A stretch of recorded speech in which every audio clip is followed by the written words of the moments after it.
پناہی کا شرف کس کو ملا ہے، یہ کس کا لقب ہے جو سرے عرش لکھا ہے۔ باللہ السمیع العلیم من الشیطان اللعین الرجیم، بسم اللہ الرحمن الرحیم۔ رسول خدا صلی اللہ علیہ وآلہ وسلم نے فرمایا، قربانی کے لیے قرض لو، تمہارا یہ قرض ادا کر دیا جائے گا۔ عزیزان محترم، قربانی شعائر اسلامی میں سے ہے اور سنت موقدہ ہے۔ ہر انسان کی قربانی قبول نہیں ہوتی، اس کی قبولیت کے لیے کچھ شرائط ہیں اور سب سے اہم شرط قربانی کی قبولیت کی نیت خالص ہونا ہے، نیت تقرب الہی ہے، یعنی انسان یہ سوچ کر قربانی کرے کہ یہ جو میں قربانی کر رہا ہوں اس کا مقصد محض رضائے الہی حاصل کرنا ہے۔ امام صادق علیہ السلام نے فرمایا، قربانی کرنے سے قربانی کرنے والے کے تمام گناہ جیسے ہی اس جانور کا، جس جانور کی قربانی کی جا رہی ہے، اس جانور کا پہلا خون کا قطرہ زمین پر گرتا ہے، اس قربانی کرنے والے کے سارے گناہ معاف کر دیے جاتے ہیں۔ اس کے بعد مولا نے ایک عجیب جملہ فرمایا۔ مولا فرماتے ہیں، لیکن خداوند متعال عالم غیب ہے، یعنی خدا دلوں کے حال کو جانتا ہے۔ خدا جانتا ہے کون خدا سے ڈرتا ہے اور کون تقوی اختیار کرتا ہے۔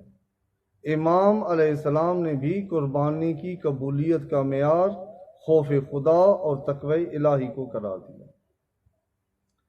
قربانی 10 ذی الحج، 11 ذی الحج اور 12 ذی الحج کو کی جاتی ہے، اور تینوں دنوں میں قربانی کرنا مستحب ہے، تینوں دنوں میں ثواب ہے۔ لیکن سب سے زیادہ ثواب، سب سے مستحب تر دن قربانی کا روز اضحیٰ ہے، عید الاضحیٰ کے دن قربانی کرنا مستحب تر ہے۔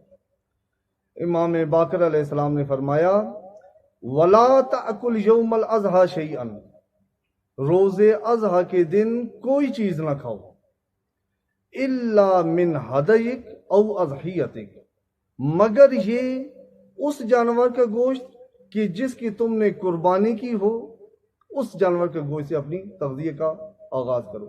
حضرت علی علیہ السلام کے بارے میں امام باقر علیہ السلام فرماتے ہیں کہ امام علی علیہ السلام روز اضحیٰ کے دن اپنی خوراک کا آغاز، اپنے کھانے کا آغاز قربانی کے جانور کے گوشت سے کرتے تھے، یعنی مستحب تر دن روز اضحیٰ کا دن ہے۔ دوسرے اور تیسرے دن بھی ثواب ہے، لیکن زیادہ ثواب روز اضحیٰ کے دن کا ہے۔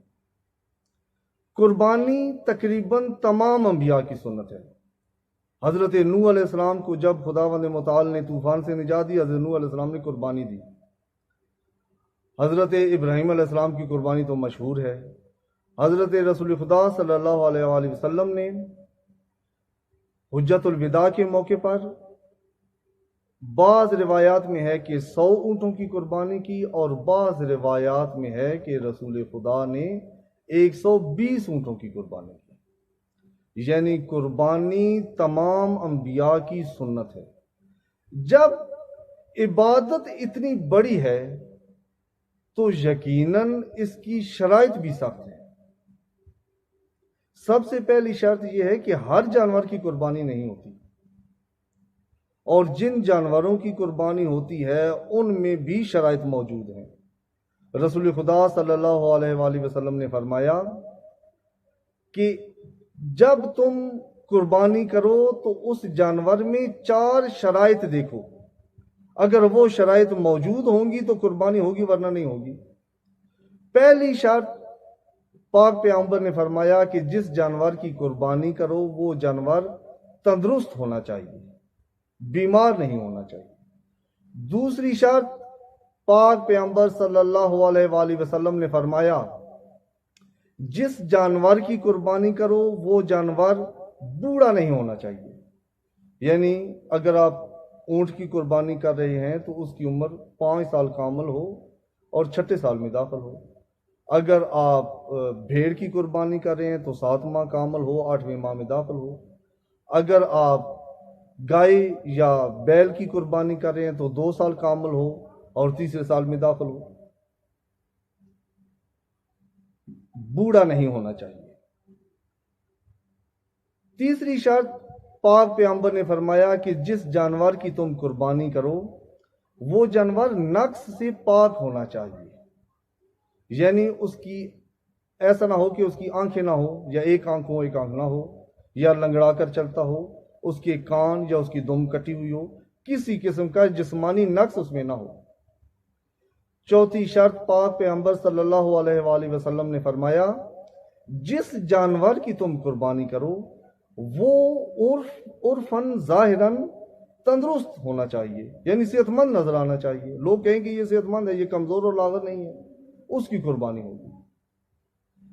اس کے بعد اگلا مرحلہ آ گیا قربانی کے گوشت کی تقسیم کا مرحلہ۔ اسلام میں روایات کے مطابق قربانی کے گوشت کو 3 حصوں میں تقسیم کیا جائے گا۔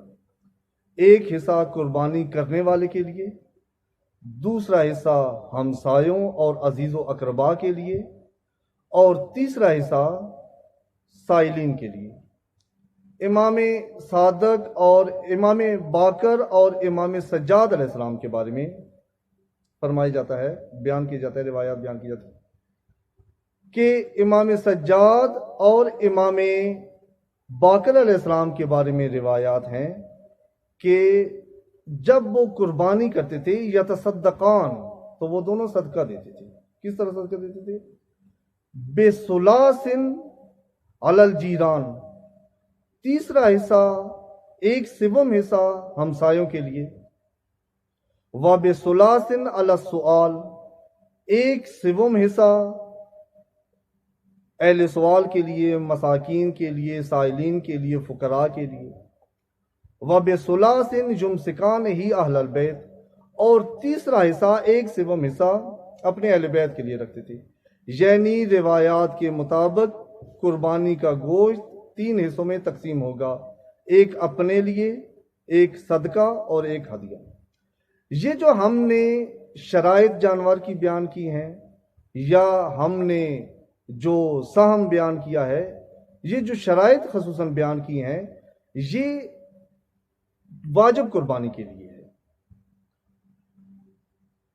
کیونکہ مستحب، جب قربانی مستحب ہوتی ہے تو اس میں شرائط بھی مستحب ہوتی ہیں، ظاہر اس میں کوئی شرط نہیں ہوتی، سب کچھ مستحب ہوتا ہے۔ لیکن اگر مقصد معنویت حاصل کرنا ہوتا ہے، چونکہ قربانی کا مقصد معنویت حاصل کرنا ہے، لہذا ان تمام شرائط پر عمل کرنا ضروری ہے۔ مقصد گوشت کھانا نہیں ہے، بلکہ مقصد اس فضیلت تک پہنچنا ہے جس کے لیے قربانی کو تاکید کی گئی ہے۔ وما علینا الا البلاغ المبین افسیعلمون الذین یعملون القلب ینقلبون۔